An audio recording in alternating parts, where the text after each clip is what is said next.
Coach, it just had to tear your heart out to hear the news about Max on the AC. Just tell us about Max. When I said I would do it, I didn't know it was going to happen this fast, I was with Max every day for 2 years. He was my TA. He was in my class. So a lot of people don't know like how close like him and I really, really were. So he would come to lunch. We just talked about life. It wasn't anything, and when, he was just like, he's the reason that reminded me why I coach. When I came back that first year, he wasn't playing because he had tore his ACL. So I didn't get a chance to, really meet him. But then when the season's over, we start meeting. I got this kid who just won't stop showing up, and then got to know him. And then we started hanging out. And then when he was going into his junior year, he was in my class. And, God, you couldn't ask for a better kid. If you took football out of it, it was funny because every time he'd see me, he'd be like, Oos, Soleil. And I knew it was him, because the polyculture, man, if you just get them, they just adopt you and they bring you in. And everything about Max was just, it's genuine.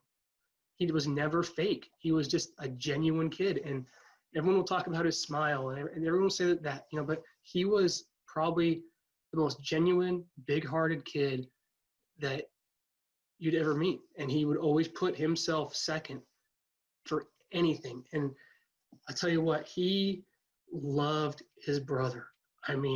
He loved being a big brother to Martin.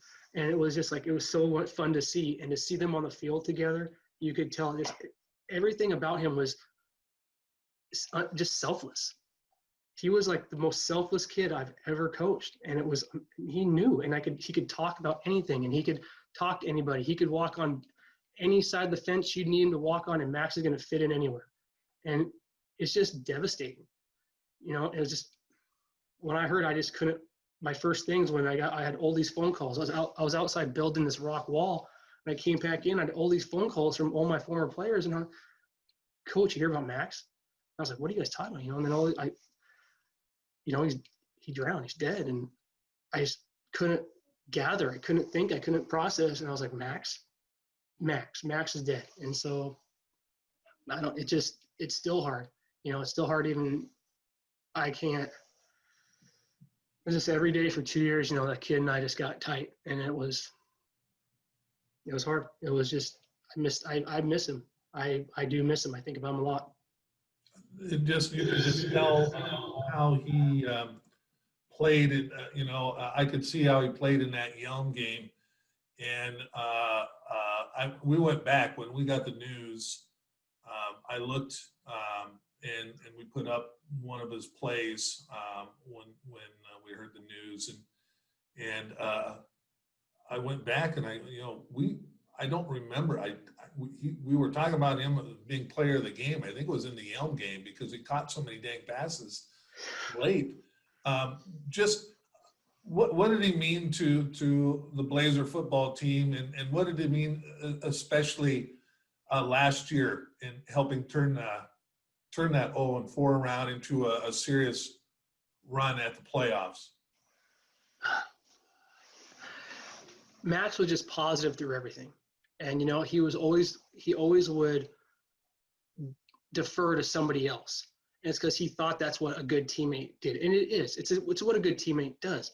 But Max and I had this long conversation. I don't remember when it was. I don't know if it was before Peninsula or I don't remember. It might have been during the summer.